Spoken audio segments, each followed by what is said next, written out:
Good morning everyone, কেমন আছো সবাই? আই হোপ সবাই ভালো আছো আর আমরাও অনেক ভালো আছি। আমি শিবানীস ব্লগে তোমাদের সবাইকে আর একটি নতুন ভিডিওতে অনেক ওয়েলকাম এবং অনেক ভালোবাসা জানিয়ে আজকের একটি নতুন ভিডিও শুরু করছি।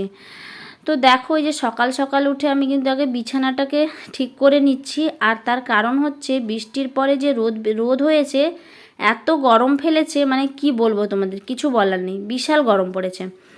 তারপরে যে দেখো, আমি যেই ক্যামেরাটা রেখে করছি, রিক তো আমার পেছন পেছন, ও তো শুরু করে দিয়েছে ওর নাটক। তো ওকে একটু বললাম যে এগুলো নিয়ে একটু রোদে ফেলে দিয়ে আসো, ব্যাস কাজ দিলেই ওর হলো। তো ও তো একদম আনন্দ সহকারে চলে গেলো যে না আমিও কাজ করব।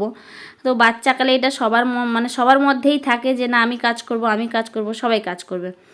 যাই হোক, প্রথমে আমি মশারিটাকে তুলে দিলাম, তারপরে এখানে কিছু জামা কাপড় ছিল সেগুলোকে গুছিয়ে তারপরে আমি বিছানাটাকে ভালোভাবে এখন ঝেড়ে নেব।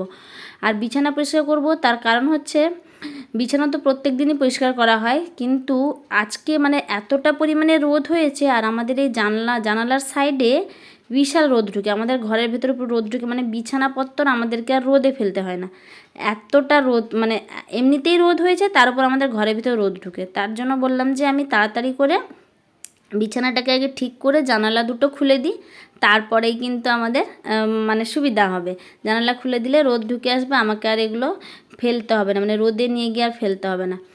তো যাই হোক, যার জন্য আমি ভালো করে এখানে গুছিয়ে নিচ্ছিলাম। আর আমাদের রাস্তার সাইডে তো জানলা খোলা হয় না, তবুও ঘরে যেহেতু সলিং করা নেই নিচে, তো ওর জন্য না মানে ধুলোটা বেশি হয়, মানে এই পালঙ্কতে বা সব জায়গায় ধুলো বেশি হয়, মানে 2 দিন অন্তর যদি মুছো তাহলে এই ধুলো একদমই জমে একদমই ভর্তি হয়ে যায়।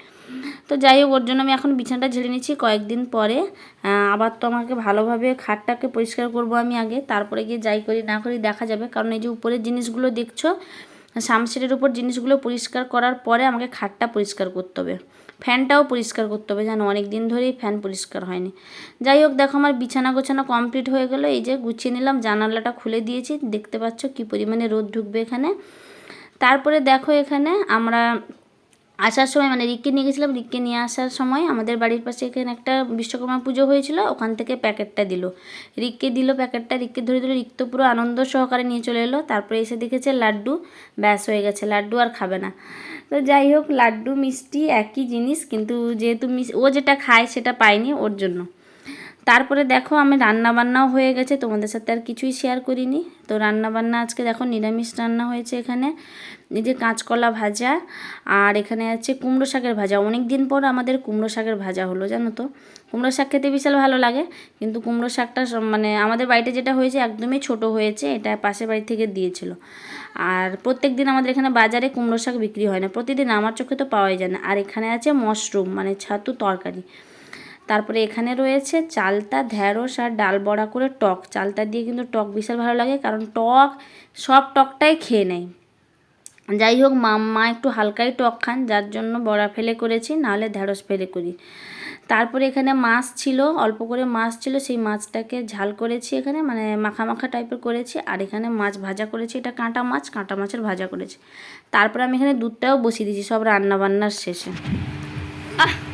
গাইস দেখো, খাওয়া দাওয়া করে চলে এসছে রিক, আর এখন আমি খাইনি, কারণ মা আসেনি। মা আজকে যে ডাক্তারের কাছে গেছে, আজকে লাস্ট চেক আপে গেছেন, তো এখনও আসেনি, কারণ লেট করে গেছিলেন। তো ফোন করেছিলেন, ডাক্তার গেছে, মানে সার্জেন ডাক্তার তো অপারেশন করতে চলে গেছে, অনেকটাই লেট হবে, কারণ লেট করে গেছে। যদি একটু আগে যেতেন তাহলে অসুবিধা হতো না, আজকে যেহেতু লেট করে গেছেন তো অনেকটাই লেট হবে বললো। এখন বাজে 2 বেজেছে, দাঁড়াও দেখি, 2 বাজে। মা 1টার সময় ফোন করেছিলেন, 12:30 1টা হবে হয়তো, ডাক্তার ছিলেন না, তো নাম লিখিয়ে দিয়েছেন, গেছেন যখন দেখিয়ে আসবেন, কারণ এখান থেকে কাঁথি অনেকটাই দূর, তো ওর জন্য দেখিয়ে আসবেন। তো আমি বললাম যে ঠিক আছে, ওখান থেকে কিছু কিনে খেয়ে নাও, কারণ মা তো হোটেলে খাবেন না, বা বললাম যে কিছু একটা শুকনো জিনিস কিনে খেয়ে নাও, তারপরে এলে এখানে ভাত খাবে।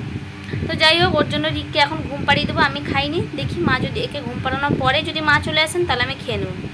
আর এতটা রোদ হয়েছে আজকে, মানে এই যে বৃষ্টি ঢাললো, বৃষ্টির পর এত রোদ হয়েছে, মানে কি বলবো। তো আজকে জানলা টানলা খুলে একদমই, মানে ঘরের ভিতর যদি একটু রোদ ঢুকে তাহলে মনে হয় হ্যাঁ শান্তি। মানে এই কদিন বৃষ্টিতে এমন অবস্থা হয়েছিল আমাদের, মানে পুরো স্যাঁতস্যাঁতে, মানে যেগুলো শুকনো জিনিস মনে হচ্ছে যেন ভিজে গেছে, মানে বৃষ্টির সময় এরকম মনে হচ্ছিলো।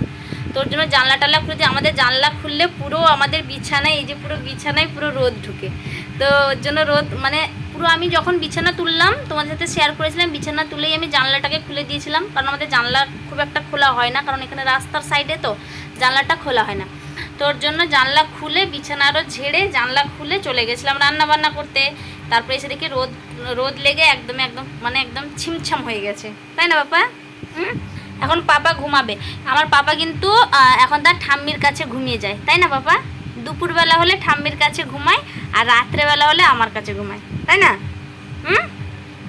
বলো তো। তো আজকে যেহেতু তার ঠাম্মি নেই এখনো, আজকে এরকম কি হচ্ছে, আজকে যেহেতু ওর ঠাম্মি নেই ওর জন্য ঠাম্মির কাছে ঘুমাবে না, আজকে আমার কাছে ঘুমাবে। আমি তাকে ঘুম পাড়িয়ে দিব, ঘুম পাড়িয়ে অনেক কাজ পড়েছে, বাসন টাসন কিছু ধুইনি।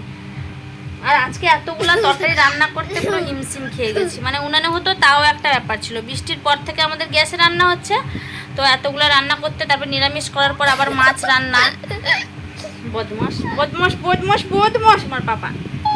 তো চলো আমি দিককে তাড়াতাড়ি করে ঘুম পাড়িয়ে নিই। বৃষ্টির দিন তো চলে গেল, কিন্তু আমাদের খাওয়া তারপরেই শুরু হলো।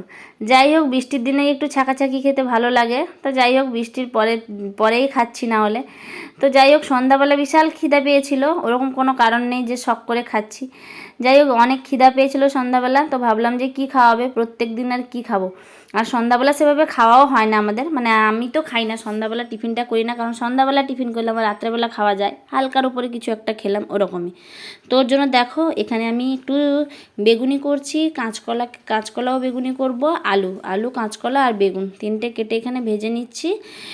বেসন ছিল ঘরে আমি এটা সেটা রাখি, কারণ যখন তখন মানে কখন কি সুবিধা অসুবিধা পড়ে, যার জন্য কম বেশি আমি সবটাই রাখি এখন ঘরে। তারপরে এখানে কয়েকটা পাঁপড় ছিল, পাঁপড় ভাজা আগে খাওয়া হয়ে গেছিলো, আর কয়েকটা পাঁপড় ছিল সেগুলোকেও খেয়ে নিলাম। তারপরে রাত্রেবেলা হচ্ছে আজকে বিরিয়ানি তৈরি, অনেক দিন ধরেই বলছিল যে বিরিয়ানি মানে মাংস খাবে বলে, তো ওর জন্য আমি বললাম যে আজকে একটু বিরিয়ানি নিয়ে যাই। হ্যাঁ, তো ওর জন্য দেখো বিরিয়ানি চলে এসছে, আর রিক্ত পুরো বসে গেছে। ও আনন্দ সহকারে খেতে বসবে, কিন্তু এই যে বলবে হ্যাঁ আমি খাবো, ব্যাস খেতে বসেছে, একটু হাতে ঘাঁটাঘাঁটি করেছে, ব্যাস আর খাবো না। যাই হোক, আমার না খেলে বিশালই কষ্ট হতো, কারণ তার জন্যই আনা, তো যার জন্য তাকে আমি ফোনটাকে দিয়ে আজকে তাকে আমি খাইয়ে দিয়েছিলাম। তো আর দই স্যালাড আছে, তো ও মানে কি বলবো, ও সবসময় বিরিয়ানি বা মাংসতে ও তার পাপার মতো দই স্যালাড খেতে ভালো লাগে, মানে ভালোবাসে, কিন্তু আমি খাই না আবার দই স্যালাড, যার জন্য আলাদা স্যালাড করেছি। আর দইটা ছিল, ওকে বললাম যে তোমাকে মিক্সড করে দেবো, তো ওর জন্য ওর জন্য আলাদা করে একটু স্যালাডটা মাখাবো। আর এখানে বিরিয়ানি, এই যে লেগ পিসটা দিয়ে দিলাম, ও তো দেখেই হ্যাপি, কিন্তু খাওয়ার বেলায় একদমই না। যাই হোক, ওকে আমি অনেক কষ্ট করে খাইয়েছিলাম। প্রথমে আনন্দ সহকারে এসেছিলো, তারপরে বললো যে না আমি খাবো না, তারপরে আমি তাকে বসিয়ে ফোন দিয়ে খাইয়ে দিয়েছিলাম। চলো আজকে ভিডিওটা এই পর্যন্ত, ভালো থেকো সুস্থ থেকো, দেখা হচ্ছে নেক্সট ভিডিওতে।